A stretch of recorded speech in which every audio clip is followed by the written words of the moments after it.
We provide you the platform to turn your dreams into reality. Give wings to your aspirations with KR Mangalam University. Middle east में जारी तनाव के बीच में Iran के नए supreme leader को लेकर बड़ी खबर सामने आ रही है। द टाइम्स ने एक राजनयिक ज्ञापन का हवाला देते हुए बताया है कि मुज्तबा खामनेई की स्थिति बेहद गंभीर है और वो वर्तमान में बेहोश है।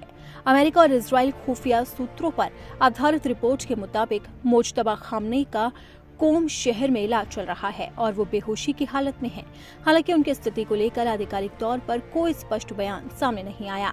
ईरान के नए सुप्रीम लीडर मुज्तबा खामनेई का कोम शहर में इलाज चल रहा है और वो शासन द्वारा लिए जाने वाले किसी भी फैसले में शामिल होने में असमर्थ है। ईरान के कोम शहर को शिया धार्मिक सत्ता का केंद्र माना जाता है।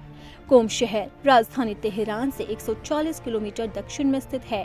ये पहली बार है जब ईरान के सर्वोच्च नेता के ठिकाने का खुलासा हुआ, जहां 28 फरवरी को अमेरिकी इजराइल हमलों में मारे गए ईरान के supreme leader Ayatollah Ali Khamenei के दफनाने की तैयारी चल रही थी। अयातुल्ला के ठिकाने के बारे में जानकारी कुछ समय से अमेरिका और इजरायली जासूसी एजेंसियों को पता थी, लेकिन इसे पहले कभी सार्वजनिक नहीं किया गया था। रिपोर्ट के मुताबिक अमेरिका और इजरायली जासूस एजेंसियों के पास कोम में एक विशाल समाधि के निर्माण के लिए आवश्यक आधारभूत संरचना तैयार करने की खुफिया जानकारी है, जिसमें एक से अधिक कब्रें होंगी, जिससे संकेत मिलता है कि परिवार के अन्य सदस्यों को दिवंगत सर्वोच्च नेता के साथ दफनाया जा सकता है। आपको बता दें कि ईरान ने पुष्टि की है कि नए supreme leader Mojtaba Khamenei America Israel द्वारा किए गए उस हमले में घायल हुए थे, जिसमें उनके पिता, उनकी मां, उनकी पत्नी जहरा हद्दा आदेल और उनके एक बेटे की मौत हो गई थी। अमेरिका इजराइल द्वारा ईरान पर यह हमला 28 फरवरी को किया गया।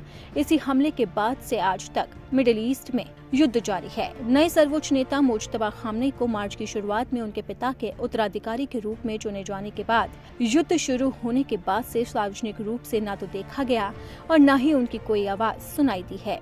ईरानी सरकारी टेलीविजन पर खामनेई के नाम से कई बयान पढ़े गए हैं, लेकिन उनकी आवाज की रिकॉर्डिंग न होने से उन अपुष्ट खबरों को बल मिलता है कि उनकी हालत गंभीर बनी हुई है।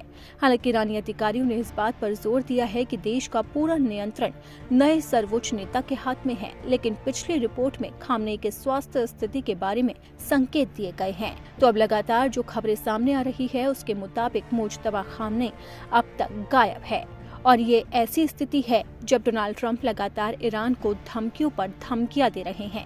हालांकि ईरानी सेना भी जवाब दे रही है, तो अब देखना होगा कि मुज्तबा खामनेई की इस स्थिति के बाद में ये युद्ध कहां तक जाता है और ईरान का अगला कदम अब क्या होता है।